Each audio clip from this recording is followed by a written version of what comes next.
శాంతి. నేను ఆత్మను, నిరాకార జ్యోతిర్బిందు స్వరూపాన్ని, శివ పరమాత్మ నా తండ్రి.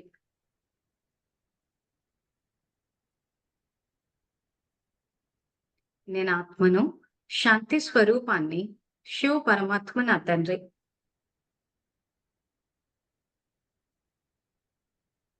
గురువును. శివ పరమాత్మ నాకు జీవిత భాగస్వామి, నేను శివ పరమాత్మకి జీవిత భాగస్వామిని. శివ పరమాత్మ నుండి బేహద్ పుత్రవాన్ భవ అనే వరదానాన్ని స్వీకరించి నేను జగన్మాతను అయ్యాను. జగన్మాత స్వరూపంలో పిల్లలందరి పాలన చేయటం నా కర్తవ్యం. జగన్మాత స్వరూపంలో పిల్లలందరికీ తండ్రి పరిచయాన్నిచ్చి తండ్రి సమానంగా చేయటం నా కర్తవ్యం.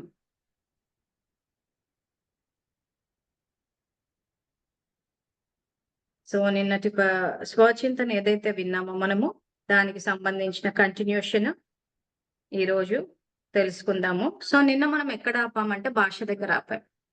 బాబాకి ఏ భాష అర్థమవుతుంది, ప్రకృతికి ఏ భాష అర్థమవుతుంది అన్నదే ఇక్కడ పాయింట్. సో ఓవరాల్ గా మనం హిందీయే నేర్చుకోవాలి, హిందీ నేర్చుకుంటేనే సత్యుగానికి వెళ్తాం అన్నది ఒక అపోహ అన్న విషయం ఈ పాటికి అందరికి అర్థమైపోయి ఉంటది. ఎందుకంటే బాబాతోటి మాట్లాడే భాష సర్వశ్రేష్ఠ భాష, సంకల్పాల భాష.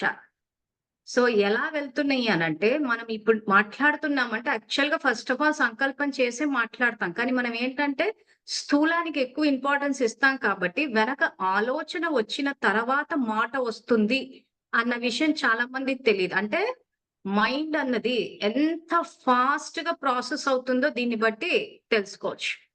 అందుకే బాబా సంకల్పాల వేగం ఏదైతే ఉందో అది తగ్గాలి అంటాడు. ఆ సంకల్పాల వేగం ఏదైతే ఉందో అది నిదానంగా అయినప్పుడు అసలు మీరు ఏ సంకల్పం చేస్తే మీకు ఏ ఫీలింగ్, ఏ భావన వస్తుందన్న విషయం మీకు అవగాహన వస్తుంది. సో ఇక్కడ ఏంటంటే మనం మాట మీద ఎక్కువ ఫోకస్ పెట్టేస్తాం, లేదా మాట మీద కంట్రోల్ ఉండదు. సో దానివల్ల ఏమవుతుంది, ఆ మాట వెనక ఏదైతే ఆలోచన చేస్తున్నామో ఫస్ట్, అసలు ఆలోచన చేశాక మాట్లాడుతున్నామన్న విషయం చాలా మందికి తెలీదు. ఎందుకంటే ఈ రోజు కర్మేంద్రియమైన నోరు మాట్లాడుతోంది అనంటే ఎలా మాట్లాడుతోంది, వెనక ఆత్మ నుంచి సూచనలు వస్తున్నాయి. ఈ శరీరంలో నుంచి ఇప్పుడు ఇక్కడి నుంచి ఆత్మ తీసేసాం అనుకోండి, ఇది శవమే కదా. సో శవం మాట్లాడగలదా? మాట్లాడలేదు. అసలు కర్మేంద్రియాలే పనిచేయవు డెడ్ బాడీకి. సో కర్మేంద్రియాలు పనిచేస్తున్నాయంటే వెనక ఆత్మ ఉంది కాబట్టి, ఈ శరీరంలో ఆత్మ ఉంది కాబట్టి నోటి ద్వారా మాట్లాడగలుగుతుంది. అంటే సూచనలు ఎక్కడి నుంచి వస్తున్నాయి శరీరానికి? ఆత్మ నుంచి వస్తుంది. సో ఆలోచన వచ్చిన తర్వాతనే మనం మాట్లాడగలుగుతున్నాం అన్న విషయం చాలా మందికి తెలీదు. సో దానివల్ల ఏమైపోయిందంటే అసలు ఆ సంకల్పాలకున్న ప్రాముఖ్యత తెలియకుండా పోయింది. ఆలోచించి మాట్లాడాలి అన్న దాని మీద ఫోకస్ లేదు. సో ఈ పాయింట్ అర్థమవుతే ఏమవుతదంటే, మన సంకల్పాలు అంటే ఈరోజు అంటే ఒక ప్రశ్న అడిగాము, లేదా మనకున్న ఆలోచనలు బాబాకి ఎక్స్‌ప్రెస్ చేసాము అంటే, ఏదైనా ఆలోచనలే చేస్తున్నాం. ఆ చేసినప్పుడు అది క్యాచ్ చేస్తాడాయన. ఆ తర్వాత ఆయన కూడా సంకల్ప స్థాయిలోనే మనకి సూచనలు ఇచ్చారు. ఇచ్చినప్పుడు మనం ఎప్పుడు క్యాచ్ చేస్తాము? మనం వాళ్ళేమనుకుంటున్నారో, వీళ్ళేమనుకుంటున్నారో అని ఆలోచిస్తూ కూర్చుంటే వాళ్ళ గురించి, వీళ్ళ గురించి ఆలోచిస్తున్నప్పుడు బాబా గురించి ఆలోచించట్లేదు. కానీ మేము బాబా గురించి ఆలోచిస్తున్నాం అన్నప్పుడు ఇంక ఇతరుల గురించి ఎందుకు ఆలోచించాలి? ఈరోజు మనం ఎక్కువగా ఆలోచించేది వ్యక్తుల గురించే. వాళ్ళ వల్ల సమస్య, వీళ్ళ వల్ల సమస్య. అసలు ఎట్లా ఉన్నాయంటే సంబంధాలు అసలు ఏం మాట్లాడితే ఏం తప్పో అన్న పరిస్థితులున్నాయి. ఇంచుమించు అందరికి అదే పరిస్థితి వచ్చేసేది. సో ఇప్పుడు బాబా దాని నుంచి బయటికి రండి అంటున్నారు. సో ఈ రోజు మనం ఎంత మంచితనంతో చేసినా, ఎంత సేవలు చేస్తూ పోయినా ఖచ్చితంగా అగౌరవం అన్నదే వస్తది. అక్కడే మనకు సమస్యలొస్తున్నాయి. సో ఈ రోజు శివబాబా ఏకంగా వచ్చి మనకి జ్ఞాన ఖజానాలు ఇస్తున్నారు. ఆ తర్వాత ప్రాప్తులు ఇస్తున్నారు. అటువంటి వ్యక్తికి ఈ రోజు గౌరవం లేదు. బ్రహ్మబాబా పూర్తిగా ధారణ చేసి చూపించారు. ఆయన జీవితం ఎందుకంటే ఇది సంగమ యుగము. ఈ యుగంలో కౌరవ సామ్రాజ్యం నడిచేటప్పుడు పరిస్థితులు ఏది చేసినా వికర్మ కింద అయిపోతూ ఉంటది. మంచిగా మాట్లాడినా తప్పు అర్థం చేసుకుంటారు. ఒక మొక్క నాటినా గాని వీళ్ళకి ఏం కమిషన్ వచ్చిందో అంటారు. మనం ఈరోజు జ్ఞానం చెప్తున్నాం, ఇవన్నీ చేస్తుంటే ఏమో వెనక ఎంత వస్తుందేమో లేనిదెందుకు అంటే ఇక ప్రతి దానికి నెగెటివే మాట్లాడేస్తూ ఉంటారు. సో ఎంతమంది కానీ లోకానికి చెప్తూ పోతాం. లోకానికి గాదు కదా! ఇంట్లో వాళ్ళకే చెప్పలేని పరిస్థితులున్నాయి. సో ఇవన్నీ ఆలోచిస్తూ పోయామంటే ఇంక పోయినట్టే. ఇంక బాబాయ్ ఏం చెప్పాడన్నది అర్థం కాదు. సో అందుకే ఆయన అవతరించాడు. మీకు సంబంధాల పరంగా మీకు లోటు వస్తుంది. ఆ లోటుని నేను పూర్తి చేస్తా అంటున్నాడు. సో కాబట్టి ఎవరో వినలేదు, ఎవరో చేయలేదు, మనం సేవలు చేస్తే వాళ్ళు గ్రహించలేదు, వాళ్ళు తప్పుగా అర్థం చేసుకొని మీకు ఆల్రెడీ మీకు 2 ఎగ్జాంపుల్స్ ఇచ్చాను. తాడిపత్రిది, నార్పలది. ఫెయిల్ అయ్యానని చెప్పాను. కానీ వెళ్ళింది దేనికి? సేవల కోసమే గదా! 84 జన్మల భాగ్యాన్ని రచించుకునే జ్ఞానాన్ని, మనసు ద్వారా శక్తి, వాచ ద్వారా జ్ఞానము, స్వరూపం ద్వారా ఇవన్నీ ఇవ్వడానికే వెళ్ళాను. నేనేం తీసుకోవడానికి ఎళ్ళలేదు. నేనే ఇచ్చే పొజిషన్‌లో ఉన్నానింకా. ఆ రోజుల్లోనే జ్ఞానం తెలుసుకుంటున్నాము, ఇస్తున్నాం. అలా ఇస్తూ పోయినా అక్కడ ఏమైపోయిందంటే ఫెయిల్యూరే వచ్చింది. ఫెయిల్యూర్ అని మనం అనుకుంటున్నాం. సో బాబా ఏమంటారంటే, ఈ డౌట్ నాకు ఆ 10 సంవత్సరాల క్రితం వచ్చినప్పుడు మనం చేస్తూ పోతే అక్కడ సఫలత రాలేదు. విధి కరెక్ట్‌గా లేదా అంటే అప్పటికే నాకు మనసా ఇది తెలుసు. వాచా చెప్పడం మొదలుపెట్టాం. మరి ఏంటి దీనికి కారణం అంటే బాబా ఏం చెప్పారంటే, దునియా కి నజర్ మే యే హార్ హై, విజయ్ కా హార్ మే పెహనాऊंगा అన్నారు. అప్పుడు హిందీ చదివే వాళ్ళకి తెలుగు ఉందన్న విషయం వేరే. అంటే ఏంటి దాని అర్థము? దునియాకి నజర్ మే హార్ హై అంటే లోకం దృష్టిలో ఓడిపోయాను నేను. సెంట్రల్ ఓపెన్ చేసాం ఫెయిల్ అయిపోయాం. యూట్యూబ్ ఓపెన్ చేసాం ఎవరికీ అర్థం కాలేదు. ఇట్లా ఎన్ని రకాలుగా ఫెయిల్ అవ్వాలో అన్ని రకాలుగా ఫెయిల్ అయ్యాం. సో దునియాకి నజర్ మే హార్ హై అంటున్నాడు. అంటే లోకం దృష్టిలో ఓడిపోయాం. విజయ్ కా హార్ మే పెహనాऊंगा అంటున్నాడు. అంటే విజయీ మాల నేను వేస్తాను అంటు. సో లోకం ఈరోజు గుర్తించదు. మనం ఏం చేసినా దానికి అన్నిటికి తప్పుడు మీనింగ్‌లే తీస్తూ ఉంటారు. ఎందుకు ఆయన ఇచ్చే ఖజానాలు, ప్రాప్తులు స్ట్రైక్ అవ్వటం లేదు. ఈరోజు ఒక మనిషి మనకు సహాయం చేయడానికి వస్తున్నారు. పూట కింద తిండి పెడుతున్నారన్నా, పూటకి జ్ఞాన భోజనం పెట్టారన్నా, స్థూల భోజనం పెట్టారన్నా, ఆ గౌరవం అన్నది ఉన్నప్పుడు అది తిరిగొస్తది. సో ప్రతి నిమిషం ఏం చేస్తున్నారు అందరూ? పుణ్యాన్ని సమాప్తి చేసేసుకుంటున్నారు. ఏవేవో విషయాలు ఊహించేసుకుని, చేసేసుకుని, ఒకవేళ అది రైట్ అవ్వచ్చు, రాంగ్ అవ్వకపోవచ్చు. కానీ వర్తమానంలో పుణ్యం సమాప్తయిపోతోంది కదా! సో సంగమం నడుస్తోంది. వర్తమానంలో మనం ఆ రకంగా సమాప్తి చేసేసుకుంటున్నాం. జ్ఞాన భోజనాన్ని స్వీకరించట్లేదు. స్థూల భోజనానికి పేర్లు పెడుతున్నాము. మళ్ళీ అందరూ తినే ముందు భగవంతుని తలుచుకునే తింటారు. ఇంకా ఎవరి పద్ధతులు ఆళ్ళకున్నాయి. ఇంకాసేపు కళ్ళు మూస్తారు, కాసేపు తెరుస్తారు, కాసేపు చూస్తారు, ఒక ముద్ద తీసి పక్కన పెడతారు. ఇంక అది భగవంతుని ప్రసాదం అయిపోయిన తర్వాత ప్రాక్టికల్ లైఫ్‌లో నిజంగా అది ప్రసాదం కింద మన ప్రవర్తన ఉంటోందా?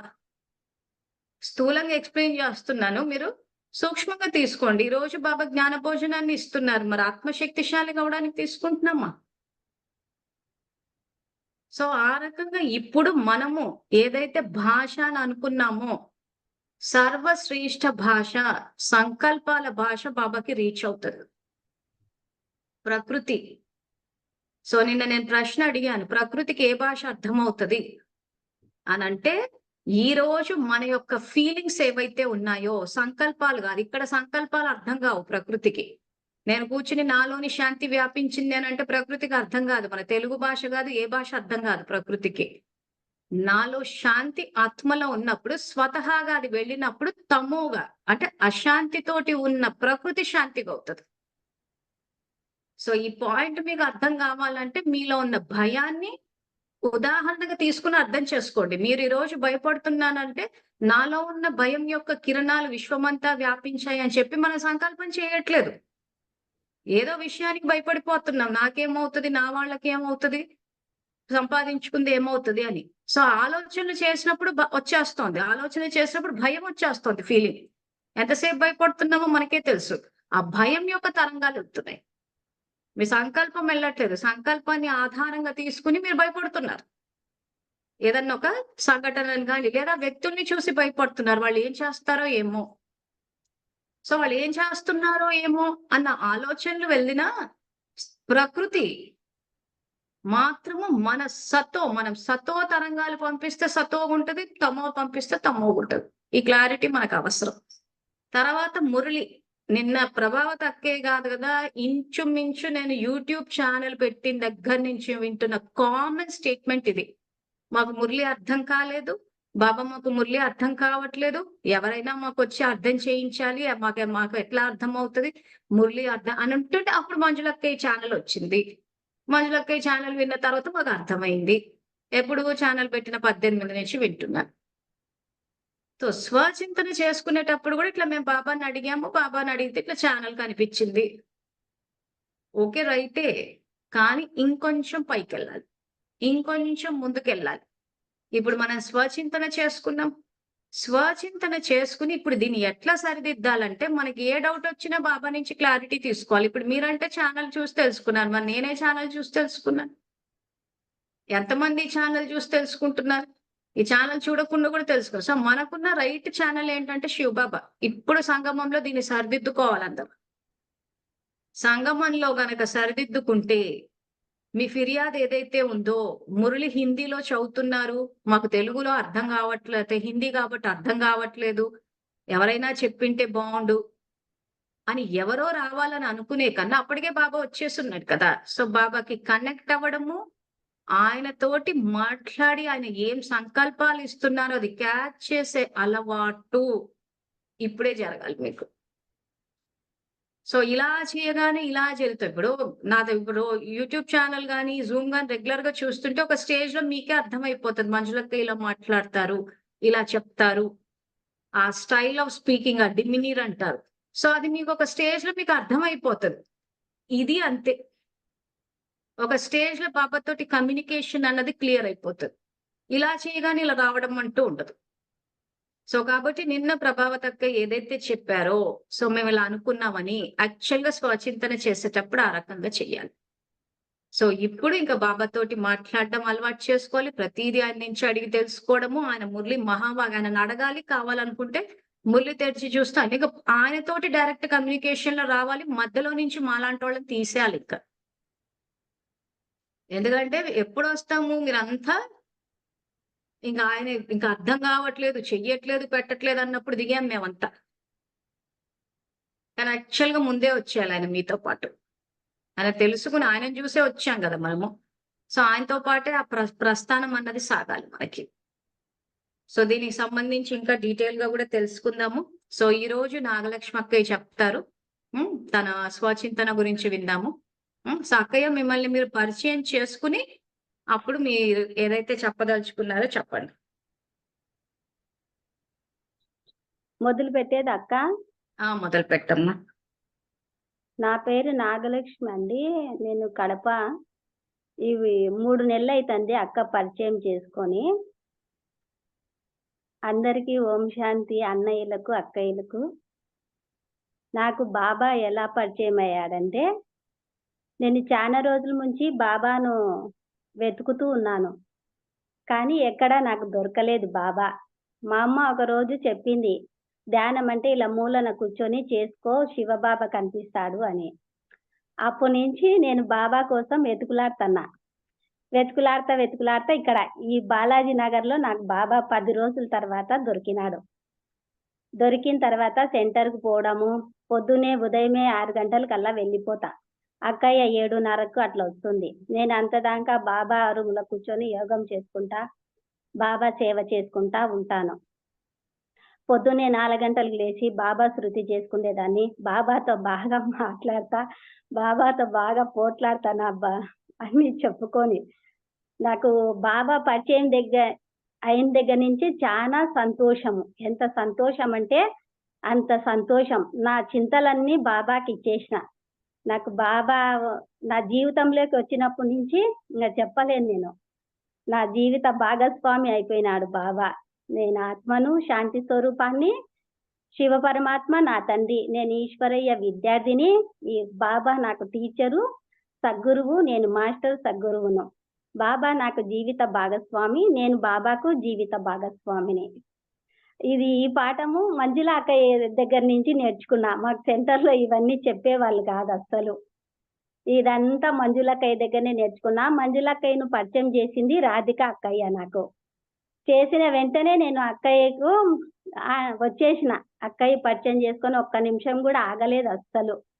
ఎంత తొందరగా అక్కయ్యను పరిచయం చేసుకున్నానంటే అంత తొందరగా చేసుకున్నాను. అక్కయ్య జ్ఞానం విన్నప్పటి నుంచి చాలా బాగుంది. నా జీవిత సమస్యలు అన్నీ బాబా దగ్గరికొచ్చిన తర్వాత తీరిపోయినాయి. నేనిప్పుడు బాగా ఉన్నాను. కానీ నాకు శివ పరమాత్ముడంటే చాలా ఇష్టం. కార్తీక మాసంలో నెల రోజులు ఆయనను వదిలిపెట్టాం మేము. బాగా మా అమ్మాయి గాని, నేను గాని అందరం మా చిన్నమ్మాయి నేను జ్ఞానంలోనే ఉన్నాము శివ పరమాత్మతోటే. ఆమె మ్యారేజ్ చేసుకొని ఎళ్ళిపోయింది. ఇంకా నేను బాబాతోనే ఉన్నాను. కార్తీక మాసం వస్తే మా ఇంట్లో ఎట్లా ఉంటాదంటే ఇంకా చెప్పలేము. 2:30 నుండి 3 గంటల నుంచే మొదలు పూజలు. శివ పరమాత్ముడంటే అంత ఇష్టం. నాకిప్పుడు గూడా బాబా పైన చాలా నమ్మకం ఉంది.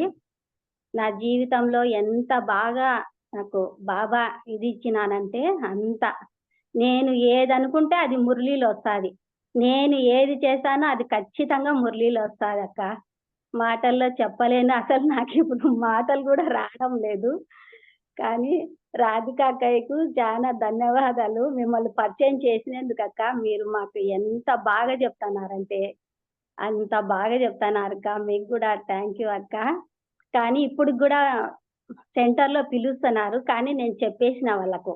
నేను మంజులక్క జ్ఞానం తీసుకున్నాను. ఇంగ నేనక్కడికి రాను. నాకు బాగా నచ్చింది ఈ జ్ఞానము. ఇంక నేను సెంటర్‌కొచ్చేది లేదు అని చెప్పేసిన. నిన్న సోమవారం రమ్మని పిలిచినారు. భోగు పెడతన్నాం రాండి అని. నేను వెళ్ళలేదక్క. మీరు పరిచయం అయిన దగ్గర నుంచి సెంటర్‌కే వెళ్ళడంలే అస్సలు. నాకిప్పుడు ఇవి మీరు పొద్దున్నీడి, మధ్యాహ్నము, సాయంకాలం పెడతన్నాలే అవి కిరణాలు ఎంత బాగా నచ్చినాయంటే అంత బాగా నచ్చినాయి. మాకు అలాంటి కిరణాల గురించి చెప్పేవాళ్ళే కాదసలు సెంటర్‌లో. అసలు మాకు తెలీదు. జీవిత భాగస్వామి శివ పరమాత్ముడు నా తండ్రి. ఈ పాఠం గూడా మాకు తెలీదక్కయ్య అసలు. మీ దగ్గరకొచ్చిన తర్వాతనే ఇది మాకు ఇంక ఇప్పుడు ఎక్కువైపోయింది బాబా చింత. పొద్దున్న లేచినాంచి ఇవే మైండ్‌లో పాఠాలు మాకు. అంత బాగా చెప్తన్నారక్క మీరు. శివ పరమాత్ముడు నాకెప్పుడు తోడుగా ఉండాడు. నాకు తోడుగా ఉండి నేను మా ఇద్దరు కూతుర్లకు నేను మ్యారేజ్ చేసినక్క. నాకు బాబానే అంతా. సర్వస్వం నాకు బాబానే. నా జీవితం ఉన్నంత కాలం బాబాను వదిలేసి నేనెక్కడికి వెళ్ళను. అస్సలు నాకు గుండె అంతా కొట్టుకుంటాందక్క. మాట్లాడేదానికి కూడా మాటలు రావడంలే. మాకక్కడ సెంటర్‌లో మైక్ గూడా ఇచ్చేటోళ్ళు కాదక్క. అసలు వాళ్ళకు నచ్చినోళ్ళకి ఇస్తారు. మాకు మాట్లాడమని గూడా మైక్ ఇయ్యరు. ఈరోజు కొత్తగా మాట్లాడుతంటే నాకు మాటలు రావడం లేదక్క. టెన్షన్‌గా ఉంది కొంచెము. అట్లా మా అమ్మ జ్ఞానంలో ఉండి శివబాబా గురించి చెప్పిందక్క. మా అమ్మ మేము షిరిడి సాయిబాబా గుడికెళ్ళేవాళ్ళమక్క. ఆయనకు శివ పరమాత్ముడంటే ఇష్టము. అవి చూసి ఆ సీరియల్ చూసేటోళ్ళము. బాబా గుడికి ఎప్పుడు వెళ్ళేవాళ్ళమక్క. షిరిడి సాయిబాబా గుడికి. అట్లా వెళ్తా వెళ్తా ఆయన మాదిరి ధ్యానం జేయాలనేది నాకనిపిచ్చేదక్క జీవితంలో. ఎప్పుడో ఒకసారి బాబా ధ్యానం నేర్చుకోవాలనేది నా మనసులో ముద్దర పడిపోయిందక్క. కానీ సెంటర్‌లు అప్పుడు నాకు తెలీవు ఈ సెంటర్‌లు ఉన్నాయని. కానీ ఈ బాలాజీ నగర్‌కొచ్చిన తర్వాత 10 రోజులకే నాకు రంగు అంటుకునింది బాబా రంగు. ఎట్లా అంటుకునిందంటే నేను అప్పటి నుంచి ఇప్పుడు దాకా వెళ్తున్నాను. అన్ని నియమాలన్నీ పాటిస్తాను. నా తెల్లగడ్డ తినేదాన్ని గాదు, ఎర్రగడ్డ తినేదాన్ని గాదు. చికెను, మటన్ ఇవన్నీ ఏం తినేదాన్ని గాదక్క. సంవత్సరం నుంచి ఇంట్లో వాళ్ళందరూ ఒకటే గొడవ. ఏం తినడం లేదు, ఆరోగ్యం చెడిపోతాది. ఓం శాంతి మానేసేయి. ఏంది ఈ నియమాలన్నీ? వచ్చినోళ్ళకి చెయ్యవు, నువ్వు తినవు అని. ఒకటే గొడవ అక్క. అయినా గూడా వాళ్ళకి చేసి పెడతన్నా గానీ నేను తినకోకుండానే ఉన్నానక్క. కానీ ఇప్పుడు మీ దగ్గరకొచ్చిన తర్వాత అన్నీ వదిలేసినానక్క. కానీ మీ జ్ఞానం బాగా నచ్చిందక్క నాకు. మీరు బాగా చెప్తన్నారు. బాగా అర్థమైతంది. కానీ బాగా ప్రభు ధ్యానంలో లీనమైపోతన్నాం ఎక్కువ. మీ మీ జ్ఞానం విన్నప్పటి నుంచి. వాళ్ళు అక్కడంతా ఇదంతా చెప్పేవాళ్ళు గాదక్క. మాకు పల్లెలకు గూడా తీసుకుపోయేటోళ్ళు. కానీ మాకు తెలీదు గాబట్టి మేము పల్లెలలో గూడా ఏం చెప్పేవాళ్ళం కాదక్క. కానీ ఇక్కడికొచ్చిన తర్వాత నాకు బాగా నచ్చిందక్క. బాగా నేను ఎంత బాగా ఉన్నానంటే ప్రభుతో, అంత బాగా మాట్లాడాను. బాబాతో ఎట్లా ఇది చేశానంటే మాటల్లో నేను చెప్పలేనక్క. నాకంత సంతోషం ఉంది. నా ఆనంద బాష్పాలు. నేను తండ్రి నేను చెప్పలేనక్క. అంత బాగా జ్ఞానం మీరు వినిపిస్తన్నారు. అక్క మేము అర్థం నాగలక్ష్మక్కయ్య, మీరేదైతే స్వచింతన చేసుకొని నాకు రికార్డ్ చేసి పంపించారో, ఆ స్వచింతన గురించి చెప్పండి. చెప్తానక్క. సో మీరు ఏదైతే మీ స్వయం యొక్క జీవితాన్ని స్వచింతన చేసుకొని నాకు పెట్టారు కదా! హ్మ్. తర్వాత మీకు ఫోన్‌లో గూడా చెప్పాను గదా! స్వచింతన ఇలా చేయాలి, ఇలా చెప్పాలని. ఆ లైన్స్ హ్మ్. మీద చెప్పండి. అలాగే అక్క. నాకు చానా కష్టాలు ఉండేటివండి. బాబా దగ్గరికొచ్చిన తర్వాత ఆ కష్టాలన్నీ పోయినాయండి. ప్రభువే నాకు అంతా ఎంత కష్టాలున్నాయంటే నా జీవితంలో అంత చిన్నప్పుడే నాకు మ్యారేజ్ అయిపోయింది. నాకు సిక్స్త్ క్లాస్‌లోనే చదువు అయిపోయింది. ఆరో తరగతిలోనే మ్యారేజ్ అయిపోయింది నాకు. ఆ! ఎన్ని కష్టాలు, ఎన్ని ప్రాబ్లమ్స్ ఎదురైనాయంటే అన్ని ఎదురైపోయినాయి. కానీ బాబా దగ్గరికొచ్చిన తర్వాత అయన్నీ ఇదే అయిపోయినాయి. నాకన్నీ బాగా జరిగిపోయింది బాబా దగ్గరికొచ్చిన తర్వాత. అలా నా జీవితము మా తల్లిదండ్రులు స్కూలుకి వెళ్ళమంటేనే మేమెళ్ళలేకపోతాన్నాం. మేము చదువుకోవాలని లేదక్కడ. మా నాన్నేమో వెళ్ళండని బర్ర తీసుకొని కొట్టేదానికొస్తన్నాడు. మేము స్కూల్ దగ్గరికి ఎళ్ళేసి ఎనికొచ్చేస్తాన్నాము. అట్లా అయిపోయిందండి. చిన్నప్పుడే నాకు మ్యారేజ్ అయిపోయింది. చానా కష్టాలనుభవించిన, చానా దుఃఖాన్ననుభవించిన నేను. కానీ ఇక్కడికొచ్చిన తర్వాత నాకు చాలా బాగుంది. చాలా హ్యాపీగా ఉంది. ఎంత హ్యాపీగుందంటే అంత హ్యాపీగుంది. ఇంగా చెప్పాలంటే కొంచెం టెన్షన్‌గా ఉందక్క. ఏం టెన్షన్ పడకండి. ఇప్పుడు అందరూ నేర్చుకున్న వాళ్ళే. ఇంకా మీరన్నా ఇంకా కెమెరా వరకొచ్చారు. రాని వాళ్ళు ఎంతో మందున్నారు. ఇప్పుడు స్వచింతనైతే చేశారు. ఓకే. ఇప్పుడు ఇంతవరకైతే మనకు సమస్యలొస్తే బాబా దగ్గరకొచ్చారు. వస్తే ఆయన సమస్యలు తీర్చాడు. ఇంతవరకు ఓకే. ఇప్పుడు మీరేదైతే చదువుకోలేదంటున్నారో, నేనెన్నో కష్టాలు పడ్డాను అని అంటున్నారో, ఇప్పుడు ఈ కష్టాలు మళ్ళీ ఈ కల్పనలో తీసేసాడాయనొచ్చి. మరి ఇవి రిపీట్ అవ్వకుండా ఉండాలంటే ఇప్పుడు మీరేం చేస్తున్నారు? తండ్రితో అన్నది ఇప్పుడు ఎక్కువ తండ్రితో ఎక్కువ శృతిలో ఉంటానానక్క. చాలా హ్మ్. బాధపడతన్నా. తండ్రి నాకు ఇలాంటి కష్టాలు ఎప్పుడు రాగూడదని బాబాను పట్టుకున్నానక్క. మీ దగ్గర నుంచి వచ్చిన దగ్గర నుంచి నేను ఎంత శృతిలో ఉంటన్నానో తండ్రి శృతిలో, అంత ఉంటాననక. మళ్ళా రిపీట్ కాగూడదు. నాకు చదువు గావాలి, మంచి భర్త గావాలి. ఇప్పుడు పిల్లోళ్ళేమో బాగానే ఉండారు. నాకు ముఖ్యంగా మంచి భర్త, మంచి చదువు, నా కాళ్ళ పైన నేను నిలబడాలి. ఎవరిని ఆసరా తీసుకోగూడదు. ఎవరిని హెల్ప్ అడగగూడదని నేను మనస్ఫూర్తిగా బాబాకు చెప్పుకుంటానానక్క. నేను ఇప్పుడు చదువుకోలేదు గాబట్టే నాకీ ప్రాబ్లమ్స్. ఈ చదివింటెనక సో, అప్పుడు ఇప్పుడు మా ఆ రకంగా మంచి భర్త కావాలి, నా కాళ్ళ మీద నిలబడాలని బాబాకి చెప్పారు. చెప్తే బాబా ఏమంటున్నారు? మీరు నన్ను శృతి చేస్తే మీవన్నీ తీరిపోతాయి. ఒక జన్మలో అన్నీ పవిత్రంగా తయారయ్యి మీరు పావనంగా అయితేనక నేను 21 జన్మలకు మీకు ఇస్తాను అంటున్నాడు. అ సరే అదే మరి. అదే నేను ఓహ్! చేస్తున్నానక్క ఇప్పుడు. బాబాను వదిలిపెట్టడంలో ఒక్క నిమిషం గూడా నేను వంట చేశానా, టిఫిన్ చేశానా, ఇంట్లో పని చేశానా, నా దినచర్య అంతా తెల్లవారిన దగ్గర నుంచి బాబాతోనే మొదలు నేను పనుకునేంత వరకు. అంతా నాకు బాబాతోనే అక్క. అంతే నా సర్వస్వం బాబానే అనుకున్నా. నా జీవిత భాగస్వామి బాబానే. అంతా నేను ఏది జరిగినా బయటికి పోతన్నా, ఎక్కడికి పోతన్నా బాబాను చెప్పి, బాబాను ఎంట తీసుకువెళ్తా వెళ్తానక్క నేను. సరే మరి. ఓకేనా? అంతేనా ఏమన్నా? నేను చెప్పనా? సో, ఇప్పుడు చెప్పండి. విన్నారు కదా! హ్మ్. ఇదే యాక్చువల్‌గా అందరూ ఇంతవరకైతే వచ్చేసారు. కష్టాలొచ్చాయి. బాబా వచ్చి తీర్చేశారు. ఇంతవరకు అందరి లైఫ్ ఓకే. ఆ తర్వాత ఇప్పుడు ఆ కష్టాలన్నీ తీరి వచ్చే జన్మలో, వచ్చే కల్పంలో, ఆ వచ్చే కల్పంలో గూడా ఎన్ని జన్మలు? మొత్తం 84 జన్మలు. చదువుకున్న విద్యావంతులు ఇళ్ళలో రావాలి. మంచి కుటుంబ సభ్యులు రావాలి.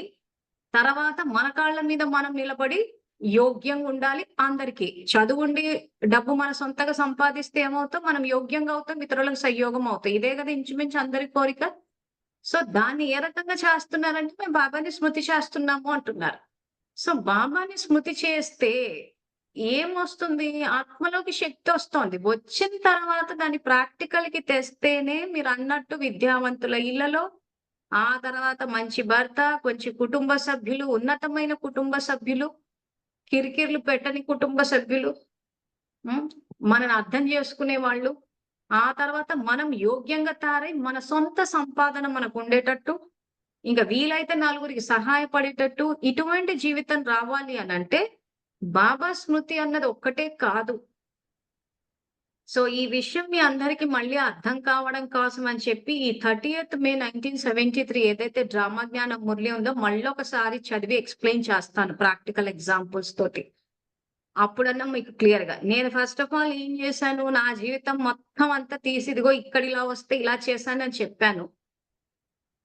చెప్పినప్పుడు అది మీ జీవితానికి వర్తింప చేసుకుంటే మీకు ఆన్సర్స్ వచ్చేస్తాయి. ఇదొక పద్ధతి. బాబాని అడిగి తెలుసుకోవడం ఒక పద్ధతి. మురళీలు చదివి తెలుసుకోవడం ఒక పద్ధతి. లేదా ఇప్పుడు మురళి చెప్పేటప్పుడు నేను కొన్ని ప్రశ్నలు ఏవైతే మిమ్మల్ని గ్రూప్ లో ప్రశ్నలు పెట్టానో మీరు వరదానాలు ఇచ్చేటప్పుడు లోపల చెక్ చేసుకుంటున్నారా? క్షమించమని అడిగినప్పుడు మరి నమ్మకాన్ని కుదిర్చారా? సంఘటనలో కలిసి పనిచేస్తున్నారా? ఇవన్నీ మీరు ప్రాక్టికల్ గా చేస్తే ఇప్పుడు అక్క చెప్పిన లిస్ట్ అంతా వస్తది. ఊరికే బాబాని కూర్చుని అక్కయ్య వింటున్నారా నాగలక్ష్మి అక్కయ్య? ఊరికే కూర్చుని స్మృతి చేస్తే శక్తి వస్తది. ఆయన జ్ఞానం అన్న సబ్జెక్ట్ చెప్పారు. జ్ఞానం అన్న సబ్జెక్ట్ లో మీకు విధిని, భాగ్యాన్ని రచించుకునే విధిని తెలియచేస్తున్నాను. మీరు అవి ఏవి చేయకుండా నేను ఊరికే బాబాని స్మృతి చేస్తున్నా అంటే శక్తి వస్తది. ఆ శక్తిని వ్యర్థానికి ఉపయోగించేస్తూ పోతుంటే వ్యర్థ భాగ్యాన్ని రచించుకుంటారు.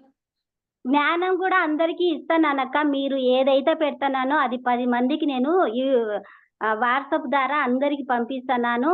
అక్కయ్య జ్ఞానం వినండి, మీరు కూడా తెలుసుకోండి తండ్రిని, శివ పరమాత్మను అని 10 మందికి నేను రోజు పెడతానక్క. నాకు ఏదైతే వస్తాదో అదంతా రోజుకు పెట్టేస్తానక్క. అందరికి చెప్తున్నా, తండ్రి అవతరించి భారతదేశానికి వచ్చినాడు, మీరు తెలుసుకోండి అని చెప్తున్నా. నేను ఒకదాన్ని ఊరికే శృతి చేయడం లేదక్క. బాబాది అందరికి వినిపియాలని నాకు బాగా ఇష్టం అక్క. అందరికి చెప్పాలని. అందరూ కళ్ళు తెరుచుకోవాలా, తండ్రి పరిచయం అందరికి కావాలా.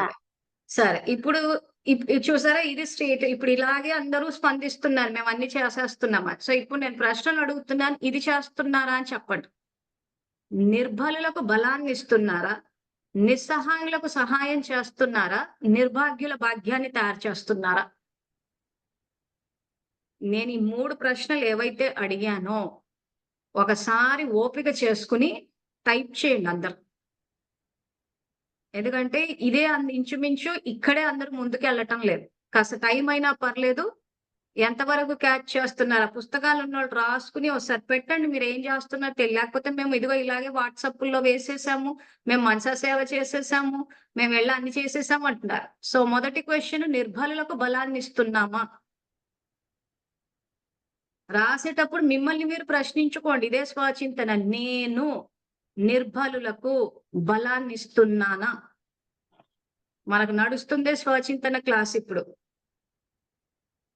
నేను నిర్బలులకు బలాన్ని ఇస్తున్నానా? నెక్స్ట్ క్వశ్చన్, నేను నిస్సహాయులకు సహాయం చేస్తున్నానా? సమాధానాలు కాదు, ప్రశ్నలు రాసుకోండి. మీ పుస్తకాల్లో రాసుకొని ప్రశ్నలు టైప్ కొట్టండి. నాకు ఆన్సర్లు అందరూ అవుననే పెట్టేస్తారు. అవునని కాదు, ప్రశ్నలు మీ బుక్కుల్లో రాసుకుని నాకు చాట్ లో మెసేజ్ పెట్టండి. సో 3వ ప్రశ్న, నేను నిర్భాగ్యుల భాగ్యాన్ని తయారు చేస్తున్నానా? సబ్జెక్ట్ అదే, ఇటుపక్క నుంచి వస్తున్నాం ఇప్పుడు. నేను నిర్భాగ్యుల భాగ్యాన్ని తయారు చేస్తున్నానా? సో మొదటి క్వశ్చన్, నేను నిర్బలులకు బలాన్ని ఇస్తున్నానా? రెండవ ప్రశ్న, నేను నిస్సహాయులకు సహాయం చేస్తున్నానా? మూడవ ప్రశ్న, నేను నిర్భాగ్యుల భాగ్యాన్ని తయారు చేస్తున్నానా? ఇప్పుడు మీ పురుషార్థాన్ని చెక్ చేయండి. ఈ రకంగా చేసినప్పుడు సంగమయుగి డిగ్రీ ఆయన చెప్పే 100% ప్రాప్తులు. సో ఇప్పుడు ఈ 3 క్వశ్చన్స్ ఏవైతే ఉన్నాయో రాసేసుకున్నారా అందరూ? రాసుకున్న తర్వాత చాట్ లో ఇప్పుడు ఇవాళ వద్దు కానీ దీన్ని ఏం చేస్తారంటే, క్లాస్ అయిపోయిన తర్వాత, టైపింగ్ కూడా అయిపోయిందా?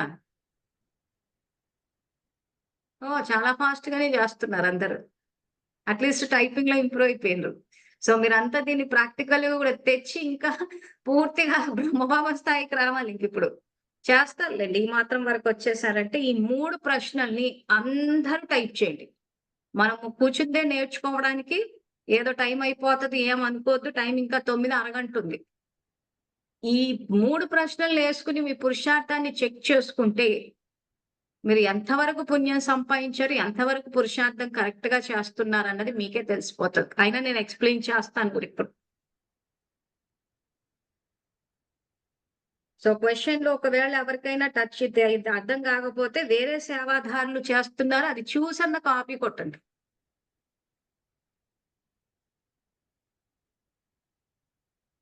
సో నేను నిర్బలులకు బలాన్ని ఇస్తున్నానా, నేను నిస్సహాయులకు సహాయం చేస్తున్నానా, నేను నిర్భాగ్యుల భాగ్యాన్ని తయారు చేస్తున్నానా?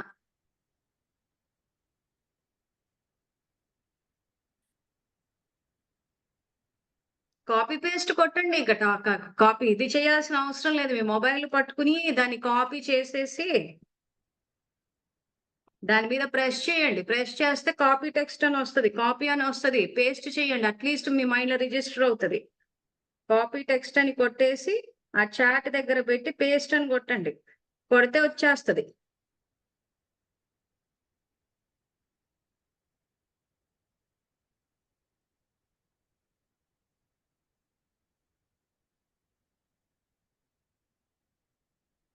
సో ఈ మాత్రం అన్న మనము ఫాస్ట్ గా చేసేసేయగలగాలి. సో కాపీ కొట్టండి, పేస్ట్ కొట్టండి. ఆ తర్వాత క్లాస్ అయిపోయాక తీరిగ్గా కూర్చుని స్వచింతన చేయండి. సో ఇప్పుడు దీనికి సంబంధించి మనం గనక అంటే సబ్జెక్ట్ అదే మీకు అర్థం కావాలని మళ్ళీ ఇటువైపు నుంచి వస్తున్నాను. ఎందుకంటే ఇంచుమించు అందరూ నాతో మాట్లాడే వాళ్ళు అక్కయ్య మేము చేసేస్తున్నాం, మేమందరికి జ్ఞానం చెప్పేస్తున్నాం, మీరు పెడుతున్న గ్రూప్ లో సంకల్పాలు ఉన్నాయి, సంకల్పాలు చేసేస్తున్నాము.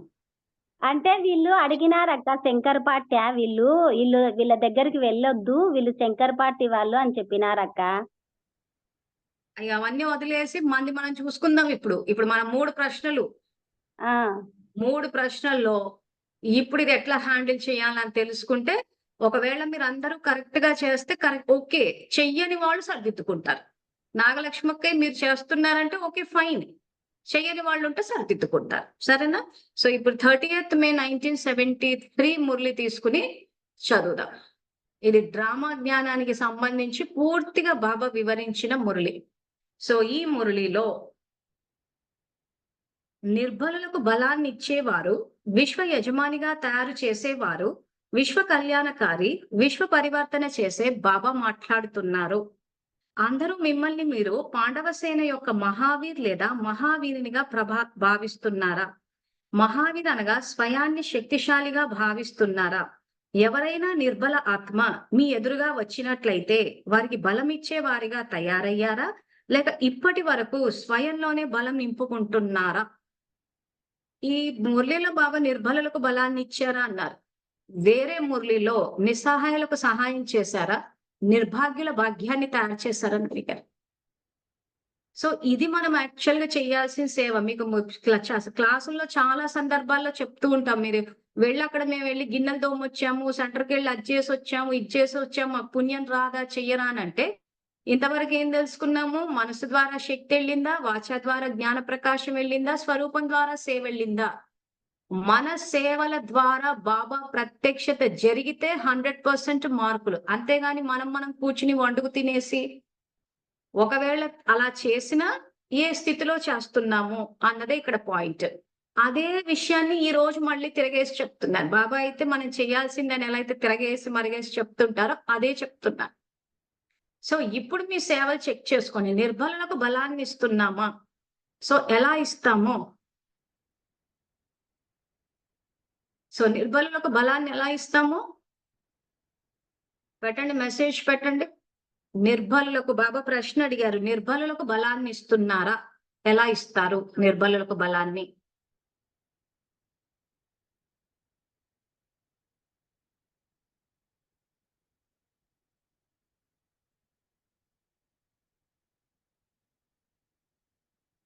సో బాబా అడిగిన ప్రశ్న ఏదైతుందో, నిర్బలులకు బలాన్ని ఇస్తున్నారా, ఎలా ఇస్తారు? ఇప్పుడు ఇందాక నేను అడిగిన 3 ప్రశ్నలు కూడా అదే. నిర్బలులకు బలాన్ని ఇస్తున్నారా? నిస్సహాయులకు సహాయం చేస్తున్నారా? నిర్భాగ్యులకు భాగ్యం తయారు చేస్తున్నారా? సో అవిది తెలియాలి మనకి. సో నిర్బలులకు బలాన్ని ఇస్తున్నారా? హ్మ్.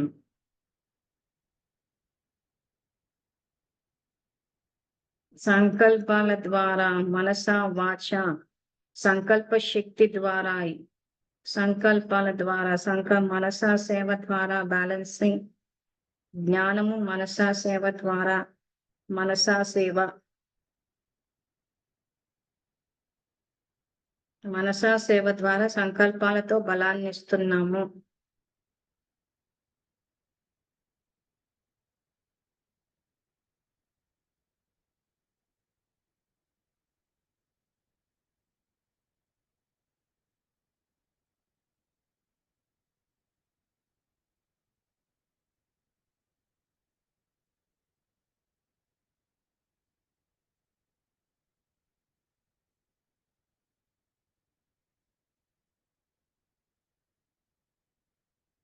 సో ఇక్కడ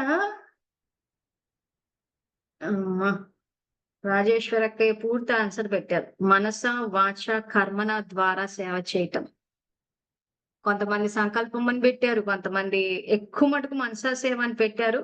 కానీ యాక్చువల్గా ఏంటంటే నిర్బలులకు బలాన్ని ఇచ్చేది మనస, వాచ, కర్మన 3 రకాలుగా. మనసు ద్వారా శక్తి ఇస్తారు, శుభభావన, శుభకామన ద్వారా స్థితిని పెంచుతారు, వరదానాలు ఇస్తారు. తర్వాత వాచా ద్వారా శక్తిని నింపలేమా? ఈరోజు ఎవరైనా భయపడుతుంటే లేదు మేము ఉన్నాము అనేసి మాట సాయం చేస్తే ఇప్పుడు కొంతమంది మాట్లాడేటట్లుంటే ధైర్యం వస్తుంది. సో ధైర్యం ఉన్న శక్తిని ఇవ్వచ్చు కదా వాచా ద్వారా. తర్వాత స్వరూపం ద్వారా కొంతమందిని చూస్తేనే అమ్మయ్య వీళ్ళు ఉన్నారు అన్న నిశ్చింత వస్తుంది. అబ్బా వీళ్ళు తోడుగా ఉన్నారని ధైర్యం వస్తుంది. స్వరూపం ద్వారా శాంతి శక్తి వస్తుంది. మరి ఇలా చాలా జరుగుతాయి కదా. సో నిర్బలులకు బలాన్ని ఇచ్చేది మనస, వాచ, కర్మన. అందుకే అంటాను మీరు సేవలు చేసేటప్పుడు మేమంతా ఏదో ఊరికే సెంటర్లను విమర్శించారు, చేశారని అంటారే గాని ఒక్కసారి చెక్ చేసుకోండి. మరి ఇవన్నీ జరుగుతున్నాయా? బాబా ప్రత్యక్షత జరుగుతుందా? బాబాకి దగ్గర చేశామా? తర్వాత నెక్స్ట్ ప్రశ్న, నిస్సహాయులకు సహాయం చేస్తున్నామా? సో ఈరోజు నిస్సహాయ పరిస్థితులు ఉన్నారు. కొంతమందికి కష్టాలు ఎలా వచ్చేస్తున్నాయంటే ఎవ్వరు సహాయం చేసేవాళ్ళు లేరు. కొన్ని సమస్యలు వచ్చినప్పుడు భయపడిపోతున్నారు. మాట సాయం చేసేవాళ్ళు లేరు. ధైర్యం చెప్పేవాళ్ళు లేరు. ఒక మనిషి మనకంటూ తోడుగా ఉన్నారు అని వాళ్ళ కోసం నిలబడే వాళ్ళు లేరు. అంటే పూర్తిగా అసలు ఖాళీ అన్నట్టు అయిపోయారు. సో నిస్సహాయులకు ఎట్లా సహాయం చేస్తాము? అదే మనస, వాచ, కర్మల ద్వారా వాళ్ళకి ఏది కావాలో చూసి అది ఇస్తాం. అది స్థూలమే కావచ్చు, సూక్ష్మమే కావచ్చు. తర్వాత నిర్భాగ్యుల భాగ్యాన్ని తయారు చేశారా అంటున్నా. సో నిర్భాగ్యులు అంటే భాగ్యాన్ని తయారు చేసుకోలేదు. సో నిర్భాగ్యులు భాగ్యాన్ని తయారు చేసుకోలేదని చెప్పేసి మనం ఇప్పటికి చాలా ఎగ్జాంపుల్స్ తీసుకుందాం. మనం ఏదైతే వాటర్ సినిమా చూసాం, వాళ్ళంతా నిర్భాగ్యులు. రెడ్ లైట్ ఏరియాస్ అనుకున్నాం, అంత నిర్భాగ్యులు. అనాథ శరణాలయాలు ఉన్నాయి, వాళ్ళంతా అంటే భాగ్యాన్ని తయారు చేసుకోలేదు. బాబా ఏవైతే ప్రాప్తులు ఇస్తున్నారో వాటిని తయారు చేసుకోలేదు. ఏం చేస్తున్నారు? మేము బాబా స్మృతి చేస్తున్నాం, శృతి చేస్తున్నామని స్మృతి చేస్తున్నారే కానీ నిజంగా బలాన్ని ఇచ్చామా? మన ప్రభావం పడిందా? ఈ రోజు వాట్సాప్లలో మెసేజ్ ఫార్వర్డ్ చేసేస్తున్నారు అందరూ. చేసేసి నేను సేవ చేశాను అంటున్నారు. పుణ్యం వస్తుందా అంటే ఇక చేసే స్థితిని బట్టి ఎంతో కొంత వస్తుంది. కానీ ప్రభావం పడిందా? ఆ ప్రభావం పడడం అన్నది ఇంపార్టెంట్ అక్కడ. సో ఇందాక చెప్పినట్టు ఇప్పుడు నేను ఏదైతే ఫెయిల్ అయ్యానని చెప్పానో ఆ లెక్కన అక్కడ ప్రభావం పడలేదనే.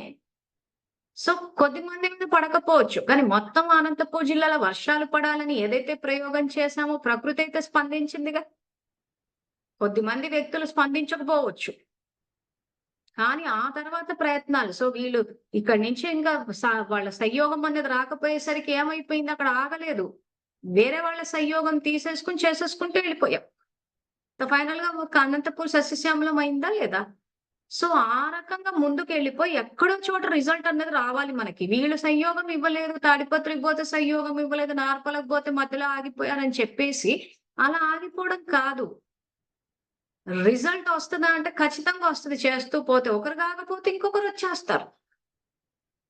సో, ఓవరాల్‌గా వర్షాలు పడాలని చెప్పి ఏదైతే నేను తాపత్రయపడ్డానో తాడిపత్రి గాని, నార్పల గాని ఓవరాల్‌గా చేసాం. వాళ్ళొక చోట్ల ఆగిపోయినా చేసేసుకుంటూ ఎళ్ళిపోయారు కదా!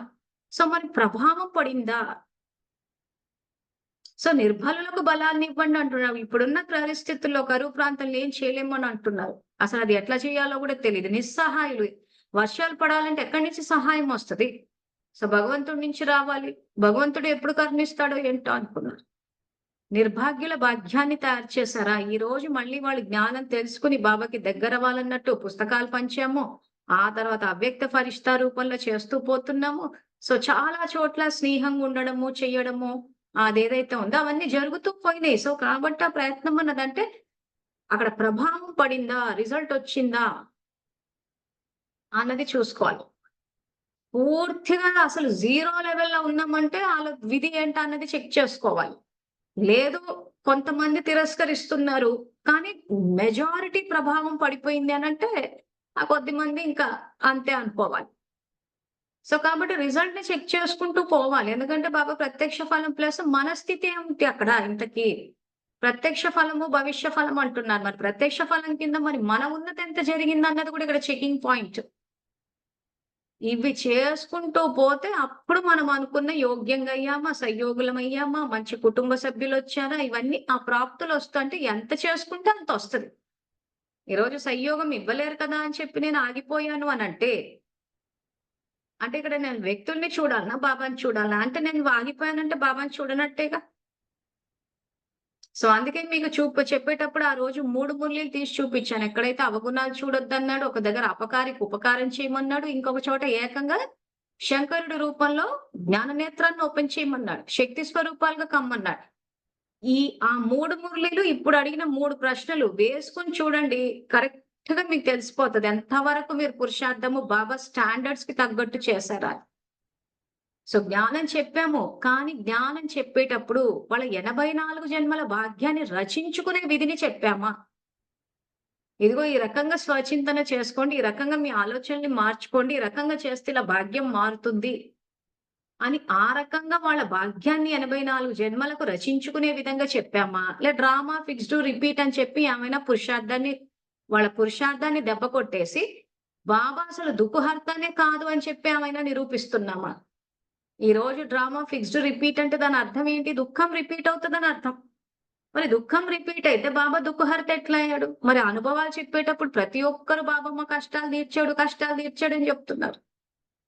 మరి బాబా కష్టాలు తీర్చేవాడు దుఃఖహర్త అయినప్పుడు, మరి డ్రామాల దుఃఖం రిపీట్ అయితదండి. ఇంగ ఆయనేం చేస్తున్నట్టు? అంటే ఇక్కడ ఏం చేస్తున్నాము? బాబాని వ్యతిరేక దిశలో ప్రత్యక్షం చేస్తున్నాము. జ్ఞానాన్ని వ్యతిరేక దిశలో తీసుకెళ్తున్నాం. మరి ఆ రకంగా తీసుకెళ్తే ఎవరి భాగ్యం తయారైంది? ఉన్న భాగ్యాన్నంతా దెబ్బ కొట్టి కూర్చున్నాం కదా! సో, మరి ఈ పాయింట్స్ చెక్ చేసుకోవాలి. ఎందుకంటే గ్రూపుల్లో వచ్చేటప్పుడు మేము ఫార్వర్డ్ చేస్తున్నారని చెప్పి ఏది పడితే అది ఫార్వర్డ్ చేసేస్తున్నారు. అసలది ఎంతవరకు ఉపయోగపడుతుంది అని చూసుకున్నామా? అది చెకింగే లేదు. ప్లస్ మన గ్రూప్ ఏదైతుందో ఆ గ్రూప్‌లో చాలా సార్లు చెప్తుంటాం. ఒరిజినల్ రానివ్వండి, ఆ గ్రూప్‌ది, ఈ గ్రూప్‌ది తెచ్చి ఫార్వర్డ్ చెయ్యొద్దు.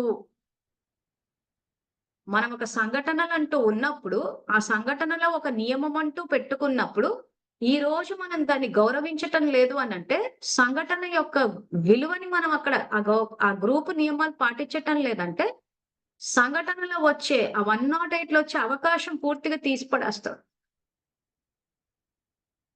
ఈ గ్రూప్‌లో ఉన్నవాళ్ళు వేరే గ్రూపుల్లో ఉన్నారు. అక్కడ చూసుకుంటారు. ఇది సమర్థ సంకల్పాల ఖజానా ఒరిజినల్‌కి పెట్టండి. అవ్యక్త ముల్లీలు చదవండి. సంకల్పాలు తీసి పెట్టండి. ఈ గ్రూప్ ఒరిజినల్ కోసం పెడదాము అన్నా గాని కొంతమంది ఉల్లంఘించేస్తూ ఉంటారు.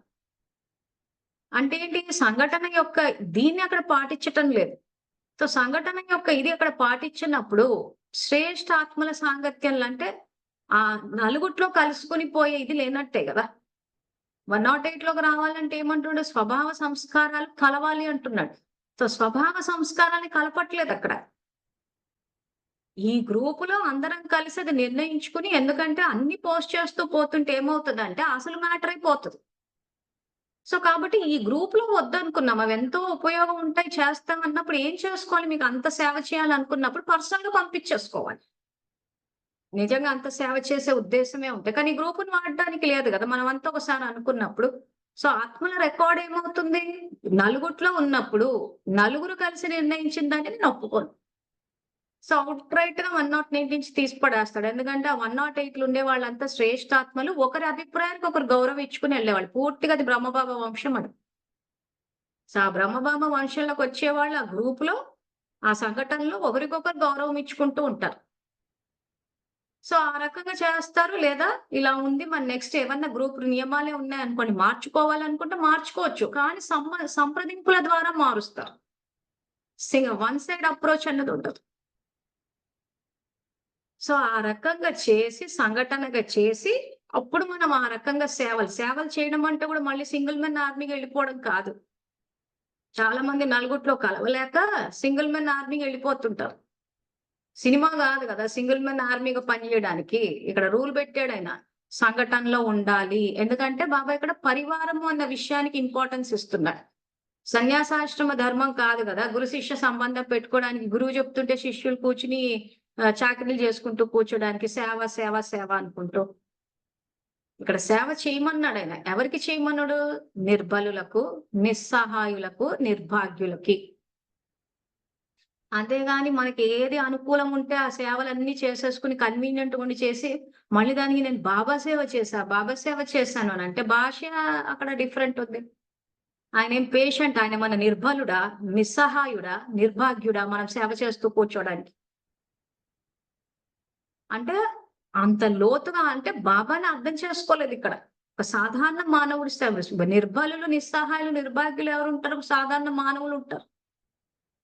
కానీ ఈరోజు మాట్లాడేటప్పుడు అందరూ ఏమంటున్నారు? నేను బాబా సేవ చేశాను. బాబా సేవ అంటే ఇవ్వడం. సేవ అంటే అర్థం అదే గదా! సో, ఆయన నిర్బలుడు గాదు, నిస్సహాయుడు గాదు, నిర్భాగ్యుడు కాదు.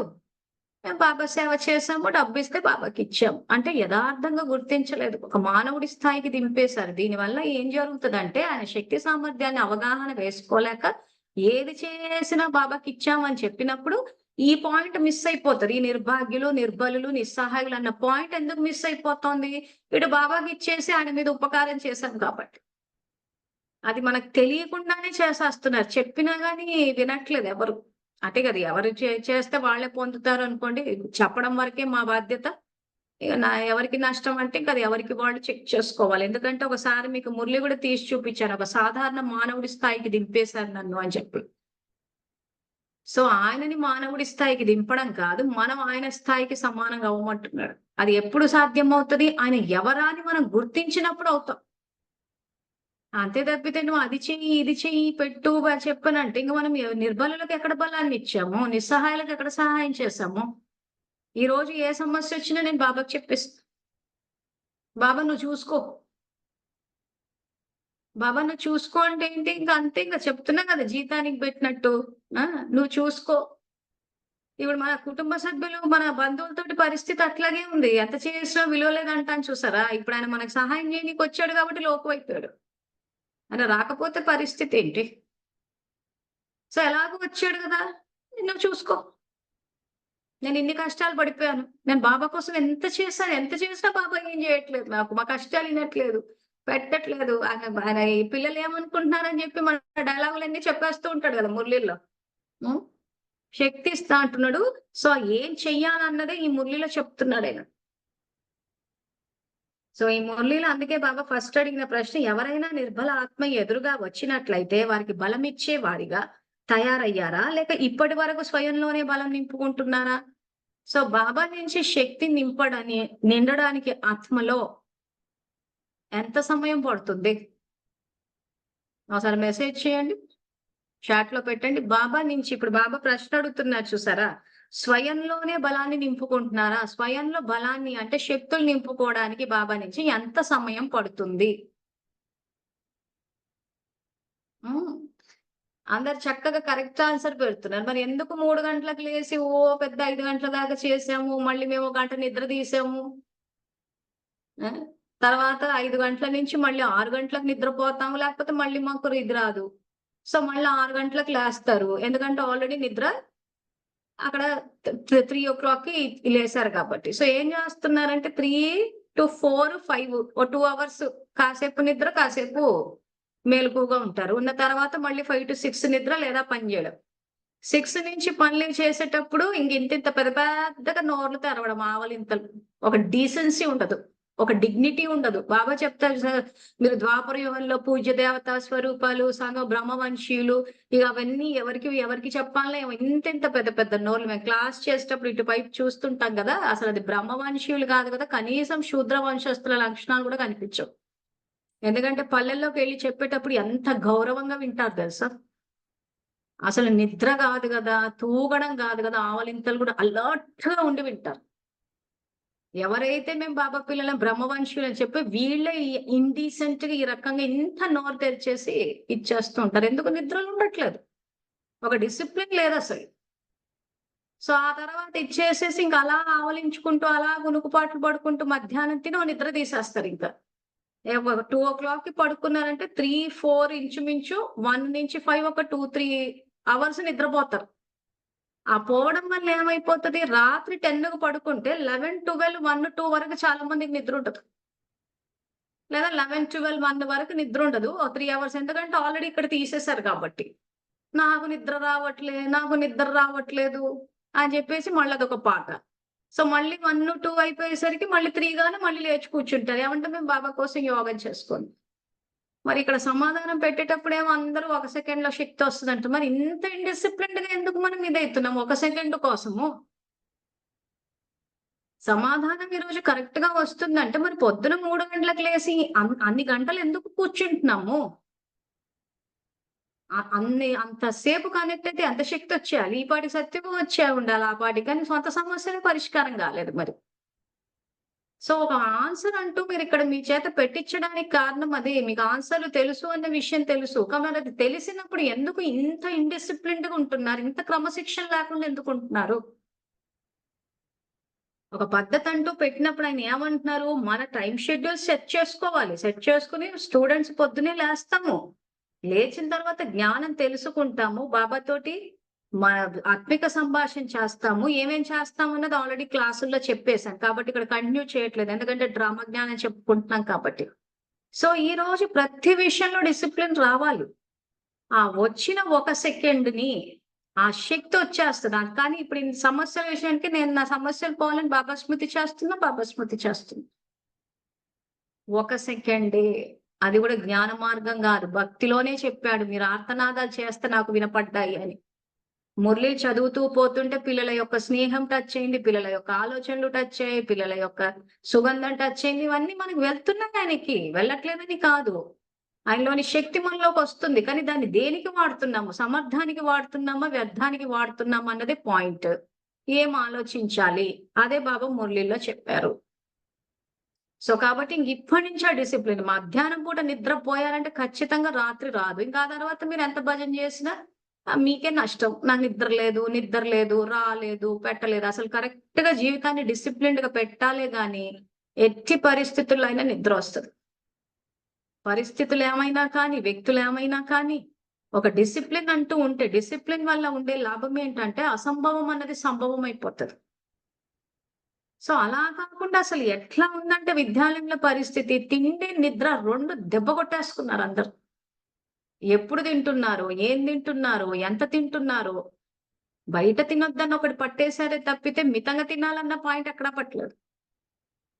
నిద్ర విషయం అమృత వేళ చేశామన్నదే చూస్తున్నారే తప్పితే యుగమంతా అమృత వేళనే. నిద్రకు ఒక డిసిప్లిన్ ఉండాలి. క్రమశిక్షణ అన్నది ప్రతి నిమిషం అవసరం. మరి నిద్రకు క్రమశిక్షణ అవసరం లేదా? తిండికి క్రమశిక్షణ అవసరం లేదా? మన ఆలోచనలకి, వాక్కుకి, ప్రతిదానికి క్రమశిక్షణ అవసరం. ఒక క్రమ పద్ధతిలో సద్గురువైన శివబాబా నుంచి శిక్షణ తీసుకుని దానికి అనుసారంగా వెళ్ళాలి. సో మురళీల ద్వారా ఆయన ఏం చేస్తున్నాడు? మనకు శిక్షణ ఇస్తున్నాడు. ఏ రకంగా మనము తిండికి కంట్రోల్ ఉంటే నిద్రకు కంట్రోల్ ఉంటది. ఖచ్చితంగా. ఎక్కడో చోట మొదలంటూ పెట్టాలి. వీళ్ళకి నిద్రలు ఎందుకు ఎక్కువ వస్తాయి చేస్తంటే తిండి ఎక్కువ తినేస్తుంటారు కాబట్టి. ఎందుకు తిండి ఎక్కువ తింటున్నారు? జిహ్వ యొక్క చంచలత్వం పోలేదు. ఆయన అందుకే రాజయోగం నేర్పిస్తున్నాడు. రాజయోగం చేసినప్పుడు ఏమవుతదనంటే మీకు కర్మేంద్రియాల యొక్క చంచలత్వం పోతది. అప్పుడు అంత పిచ్చి ఆకలి వేయడము, ఇష్టం వచ్చినట్టు పడుకునేయడము, ఒక పద్ధతి లేకుండా అంటే ఈ రోజు ఆ రకంగా పడుకునేసి మాకు నిద్ర పట్టట్లేదు అంటున్నారంటే ఆత్మ బుద్ధి ఉపయోగించినట్టే కదా! కామన్ సెన్స్ ఇష్యూ గదా! నువ్వు మధ్యాహ్నం నిద్రపోయావు. నిద్రపోయినప్పుడు నీకు రాత్రి పట్టట్లేదు. రాత్రి పట్టనప్పుడు నువ్వు మళ్ళీ అటు పడుకొని, ఇటు పని చేసి మళ్ళీ 3 గంటలకు లేచేస్తున్నారు. మళ్ళీ కునుకుపాట్లు. అసలు ఎక్కడ పూర్తిగా బాడీకి కరెక్ట్‌గా బాబా చెప్పినట్టు అసలు ఈ నిద్ర అన్న ప్రక్రియ పెట్టిందే దా ఆత్మ ఇది రిలాక్సేషన్ కోసం, విశ్రాంతి కోసం అని ఉంది మన కల్పవృక్ష జ్ఞానం మొదటి భాగంలో. మరి ఎక్కడ పెట్టాము ఆ డిసిప్లిన్? సో, ఆ రకంగా పెట్టినప్పుడు ఏమవుతదంటే, మీకు ఆ బలం అన్నది వచ్చినప్పుడు కరెక్ట్‌గా మైండ్ పనిచేయడం మొదలుపెడతాడు. అందుకే ఇంకా మీరే నింపుకుంటున్నారా అంటున్నాడు. సో, నింపుకోవడానికి ఒక సెకండే నాకు తెలిసి అందరికి నిండే ఉంటది ఈ పాటికి. కానీ ఎక్కడ ఉపయోగిస్తున్నాం అన్నదే పాయింట్. సో, కాబట్టి ఇప్పటి వరకు స్వయంలోనే బలం నింపుకుంటున్నారా? మీరు దాతలా లేక తీసుకునే వారిగా అయ్యారా? సో, ఇప్పటికి గూడా చాలా మంది ఏళ్ల తరబడి అమృత వేళ అనగానే ఇంక మళ్ళీ అలా అంత దూరం పరంధామానికెళ్ళి మళ్ళీ మేము తీసుకొనొచ్చాం అంటారు. వీటన్నిటి గురించి చాలా విస్తారంగా ఆ మధ్యాహ్నం పూట మనసా సేవ క్లాసెస్ ఏవైతున్నాయో దాంట్లో చెప్పాను. సో, ఆ మధ్యాహ్నం మేము క్యాప్షన్ ఇచ్చేటప్పుడు గూడా ఆ డేట్ ఇచ్చి మధ్యాహ్నం జూమ్ క్లాస్ అని ఇచ్చాం. ఆ మధ్యాహ్నం జూమ్ క్లాసులు చూసేస్తే అందరికీ మనసా సేవ గురించి, రాజయోగం గురించి క్లారిటీ వస్తది. సో, కాబట్టి ఒక్కసారి అవి చూడండి. కాబట్టి ఇక్కడ డిస్కస్ చేయట్లేదు. ఇక్కడ డ్రామా జ్ఞానం గురించి, రికార్డింగ్ గురించి, స్వచింతన అది ఎలా చేయాలన్న దాని గురించి కోసమనే ఈ మురళి నేను మళ్ళీ చదువుతున్నాను. సో, కాబట్టి మీరు దాతలా లేక తీసుకునే వారిగా అయ్యారా? సర్వశక్తుల యొక్క వారసత్వాన్ని ప్రాప్తింప చేసుకున్నారా? లేక ఇప్పుడు ప్రాప్తింప చేసుకోవాలా? ఇలా ప్రాప్తి చేసుకునే సమయమా? లేక ప్రాప్తించే సమయమా? మహాన్‌గా తయారయ్యేటందుకు శ్రమించాల్సిన సమయమా? లేక బాబా నుండి తీసుకున్న సేవకు బదులు ఇవ్వాల్సిన సమయమా? సో, బాబా నుండి తీసుకున్న సేవకు సో, బాబా నుంచి తీసుకున్నామా అంటే తీసుకున్నాం. కష్టాలు రాగానే ఆయన నుంచి సహాయం తీసేసుకున్నాం, శక్తి తీసేసుకున్నాం, ఖజానాలు తీసేసుకున్నాం, అన్ని తీసేసుకున్నాం. మరి తీసేసుకున్న తర్వాత బాబా నుండి తీసుకున్న సేవకు బదులు ఇవ్వాల్సిన సమయమా? సో, ఈ మురళి దేని గురించి చెప్తున్నాడో సంగమ యుగం, పురుషోత్తమ యుగం. సంగమ యుగం గురించి చెప్తున్నాడు. అంటే ఈ యుగంలో మీరు ఏదైతే చేస్తారో, ఏ ప్రాప్తులైతే మీరు సంపాదిస్తారో అదే అక్కడికొస్తది. తో ప్రాప్తులు సంపాదించుకునే యుగం అనేసే ఈ మురళిలో విస్తారంగా చెప్పారు. సో, స్వచింతన చేసే వాళ్ళకి ఈ పాయింట్ అర్థం కావాలి. సో, అందుకే మళ్ళీ విస్తారంగా చెప్తున్నాను. సో, ఇది ప్రాప్తి చేసుకునే సమయమా? లేక ప్రాప్తించే సమయమా? మహాన్‌గా తయారయ్యేటందుకు క్షమించాల్సిన సమయమా? లేక బాబా నుండి తీసుకున్న సేవకు బదులు ఇవ్వాల్సిన సమయమా? ఒకవేళ అంతిమం వరకు ఎవరో ఒకరి ద్వారా ఏదో ఒక విధమైన సేవ తీసుకుంటుంటే, సేవకు బదులు భవిష్యత్తులో ఇస్తారా అంటున్నాడు. సో, ఇప్పటికి ఇంకా బాబా నుంచి తీసుకుంటున్నాం, వాళ్ళ నుంచి తీసుకుంటున్నాం, వీళ్ళ నుంచి తీసుకుంటున్నాం అంటే, తీసుకున్న దానికి బదులు ఎప్పుడు ఇస్తారంటున్నాడు. ఒకవేళ అంతిమం వరకు ఎవరో ఒకరి ద్వారా ఏదో ఒక విధమైన సేవ తీసుకుంటుంటే, సేవకు బదులు తిరిగి ఏదైతే చెయ్యాలో భవిష్యత్తులో ఇస్తారా అంటున్నాడు. సో, ఇప్పుడు ఏం చేస్తున్నాము? బాబా నుంచి అన్ని తీసేసుకొని సమస్యలొచ్చినప్పుడు మనవి ఆల్రెడీ పరిష్కారం అయిపోయి, ఇతరుల నిస్సహాయులకు సహాయం చేసే పరిస్థితులుండాలి. కానీ ఇప్పటికి మనం ఏం చేస్తున్నాం సమస్యలొస్తే, నేను బాబాకి చెప్పేసా. బాబా నువ్వు చూసుకో. మనమే సమస్యలొచ్చి బాబా నువ్వు చూసుకో అన్నామంటే, విశ్వంలోని ఆత్మలది ఎట్లా తీరుస్తాము? సో, విశ్వంలోని ఆత్మల యొక్క సమస్యలు ఏ రకంగా చెయ్యాలి అనేది మన ఛానెల్‌లో మనసా సేవ అని చెప్పి ఒక స్లాట్ పెట్టి మరీ పెట్టాం. మనం ఏమేం సమస్యలు పరిష్కరించామా అని. సో, అక్కడ వీడియోలో మీకు చూసేటప్పుడు సంకల్పాలు రాసాం. కానీ చెయ్యాల్సిన చెయ్యాల్సిన వాచ, కర్మన ఏవైతే ఉందో, ఎక్కడెక్కడైతే వెళ్లి చెయ్యాల్సుందో నేనెళ్లి చేసొచ్చా. అంటే అనంతపూర్ గాని, కర్నూల్ గాని, ఇంకేవైనా సందర్భాల్లో అట్లా ఉన్నప్పుడు చేసి, మనస, వాచ, కర్మన కలిపి చేయాలి. ఒక్క మనసా సేవే కాదు. మనసా సేవ చేస్తే ఒకటి కొన్ని ప్రాప్తులే వస్తాయి దానికి సంబంధించిందే. వాచ, కర్మన గూడా చెయ్యాలి. సో, కాబట్టి ఈరోజు ఎవరెవరైతే ఇంకా సమస్యలొస్తూ ఉంటే, నేను బాబాకి చెప్పేశాను అనే వాళ్ళందరూ, నేను నిస్సహాయులకు సహాయం చేశానా? అన్న ప్రశ్నకు మరి సమాధానం ఏం రాస్తారో ఆలోచించుకో. మనమే ఈ రోజు బాబా నువ్వు చూసుకో అని అంటున్నా. అంటే మనం వేసేటప్పుడు ఆర్డర్ వేసేస్తున్నాం అనుకోండి గాని, మనం ఆయనను చూసుకోమని అంటున్నామంటే నిస్సహాయతనే ఉంది కదా! మన సమస్యల్ని మనం పరిష్కరించుకోవట్లేదు కదా! సో, ఇప్పుడు సంగమంలో మన సమస్యల్ని మనం పరిష్కరించుకోకపోతే కల్పమంటే ఏం పరిష్కరించుకుంటాము? ఆ నైపుణ్యం మనలో ఉండాలి కదా! ఈ రోజు నా జీవితంలో సమస్యొచ్చిందంటే నేను పరిష్కరించుకొని ఇంకా అందరిని పరిష్కరిస్తూ పోవాలి. ఎందుకు చదివిస్తున్నాడాయన మనని? చదువు వల్ల ఉపయోగం ఏంటి? చదువు వల్ల మనము శక్తిశాలిగా అవుతాము. మన జీవితంలో ఉన్న అంధకారం పోతుంది. అజ్ఞానం పోతుంది. ధైర్యం వచ్చేస్తది. యోగ్యంగా అవుతాం. అంటే మన సంపాదన మనకుంటది. ఇంకా నలుగురికి సహాయం చేయగలుగుతాం. ఇంకా నలుగురి సమస్యల్ని పరిష్కరించే స్థితిలో ఉంటాం. ఇది చదువు యొక్క ఉపయోగం. అది లేని రోజున సమస్యలు అన్నట్టుంటది. ఒకవేళ సచెల పోనీ ఏవో చేసేసామే అనుకోండి. అట్‌లీస్ట్ సంగమంలో గనక జ్ఞానం అన్నది పూర్తిగా నింపితే, ఆ సమయానికి మనకి ఇప్పుడు పుస్తకాలు లేకపోయినా, చెయ్యకపోయినా బుద్ధిలో ఆల్రెడీ జ్ఞానం ఉంది కాబట్టి, దాని ఇది వెళ్ళిపోతూ ఉంటాం. లేదా బాబా ఆయన భక్తిలోనూ స్పందించాడు మనకి, జ్ఞానంలోనూ స్పందిస్తాడు. ఏదో జ్ఞానంలో వచ్చిన తర్వాతనే బాబా కష్టాలు తీరుస్తాడు, భక్తిలో ఉంటే తీరవడని గాదు. భక్తిలో గూడా మనకి ఎన్నో అనుభవాలున్నాయి. సో, అప్పుడాయన సహాయం చేసినా క్యాచ్ చేయగలగాలి గదా! మీరు ఒకసారి సహాయం చేస్తే కల్పమంతా చేస్తానని గూడా ఆయన మాటిచ్చాడు గదా! అప్పుడు గూడా వస్తాడాయన. వచ్చినా మనం తీసుకునే పరిస్థితికి రావాలి కదా! అది రావాలి అనంటే ఇప్పుడు అలవాటు చేసుకోవాలి మనం. సో, ఇక్కడికి మురళిని ఆపుతున్నాను. ఓసారి అందరూ చదవండి. రేపు ఈ మురళి గురించి మనము చేస్తే స్వచింతన అనేది కరెక్ట్‌గా చేసుకోగలుగుతారు. సో, దీని ఆధారంగా తర్వాత గూడా ఎవరైనా చెప్పాలనుకున్న వాళ్ళు చెప్పొచ్చు. సో, మళ్ళీ రేపు కలుద్దాము. అంతవరకు థాంక్ యూ. Om Shanti.